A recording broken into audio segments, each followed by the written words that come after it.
Welcome to this explainer. Today we are diving straight into the fascinating journey of a guy who, quite literally, changed the world. You know, when we hear the name Bruce Lee, most of us probably immediately picture those lightning-fast kicks, the iconic sound effects, and just total, absolute mastery of physical combat. But honestly, to just see him as a martial artist is to miss the true depth of his profound impact. Today, we're going to look at Bruce Lee as a true global disruptor, someone who fundamentally dismantled old traditions to build something entirely new, both in the world of martial arts and in global culture.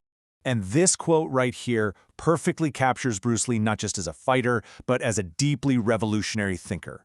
Be water, my friend. I mean, we've all heard it, right? But this wasn't just some catchy catchphrase invented for television. This was the absolute bedrock of his entire worldview. Think about it. Water is formless. It instantly adapts to whatever container you put it in. It can flow really smoothly to just bypass an obstacle, or it can crash with this devastating, unstoppable power. Bruce realized super early on that having a fluid, adaptable mindset was his ultimate weapon. It was about mental flexibility just as much as physical agility. All right, let's jump right into Section 1, the clash of ideologies and the Wong Jack Man fight. Okay, so picture this. It's 1964, and there is some massive friction brewing. Up until this point, martial arts were often taught in these incredibly strict silos. They were heavily guarded by tradition, secrecy, and ancestry. The traditional styles were rigid, they relied on fixed patterns, and they were really boxed in by strict rules of engagement. Bruce Lee, on the other hand, he believed real combat was fluid, infinitely adaptable, formless, and demanded constant evolution. Plus, he was happily teaching anyone who was willing to learn, completely regardless of their background. He firmly believed that a real fight wasn't some rehearsed dance. It was chaotic, it was unpredictable, and it was raw. So trying to fit the reality of a street fight into a predetermined fixed pattern was, in his eyes anyway, completely illogical and honestly pretty dangerous. Well, as you can imagine, this intense philosophical debate didn't stay theoretical for long. It actually resulted in the legendary 1964 showdown between Bruce Lee and a traditional martial artist named Wong Jack Man. Now, while historians still debate the exact details and how long the fight actually lasted, the ultimate outcome for Bruce was undeniable. Even though he won the confrontation, he was actually incredibly dissatisfied with his own performance. He felt he got winded way too quickly, and that his traditional training had seriously restricted his movements. So this historic encounter basically pushed Bruce to a stark realization. Traditional, formalized combat was simply too limiting for real-world application. And that deep dissatisfaction was the spark for true innovation. Which brings us to Section 2, the birth of Jeet Kune Do. So the direct result of that evolution was Jeet Kune Do, which translates to the way of the intercepting fist. And what you should really take away from this is that it wasn't just another new fighting style with a new set of rigid rules you had to memorize. Not at all. It was actually designed to be an anti-style. It's this hybrid philosophy of martial arts that heavily emphasizes adaptability above absolutely everything else. Instead of passively blocking an attack and then trying to strike back, the core idea was to intercept the attack itself. It was a completely revolutionary, game-changing way of thinking about movement, efficiency, and self-defense. By breaking down his core tenets here, we can clearly see how he fundamentally disrupted the entire martial arts ecosystem from the ground up. Discard rigid traditions. Keep only what is actually useful. Remain completely formless and shapeless. And perhaps the biggest one, engage in constant, endless adaptation. Bruce would literally take footwork from Western fencing, powerful punches from boxing, and dynamic kicks from various Asian disciplines and just blend them seamlessly together. He genuinely didn't care where a technique came from or how old it was. He only cared if it actually worked. But Bruce definitely didn't stop at martial arts. Let's move into Section 3, revolutionizing global cinema. He took this exact same Jeet Kune Do mindset, this really relentless drive to break down barriers, and he applied it directly to the silver screen. You have to remember, at the time, Western cinema was absolutely rife with racial stereotypes, and Asian actors were heavily marginalized. Bruce flat out refused to be confined to those offensive, one-dimensional roles. You can see how this builds across his timeline. Starting in 1964 at the International Karate Championship, his lightning-fast demonstrations really grabbed the industry's attention and landed him some early television roles. But the real explosion happens just a bit later.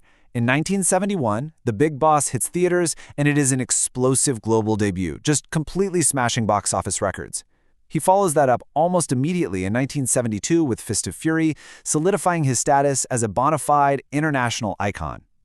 He wasn't just acting either. He was writing, directing, and choreographing. He took absolute control of his cinematic vision.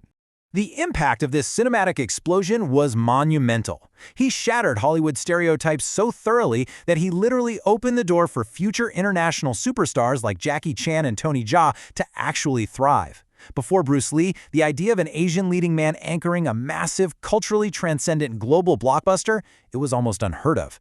He single-handedly shifted the world's perception of what an action star could be, demanding respect, athleticism, and absolute authenticity on screen.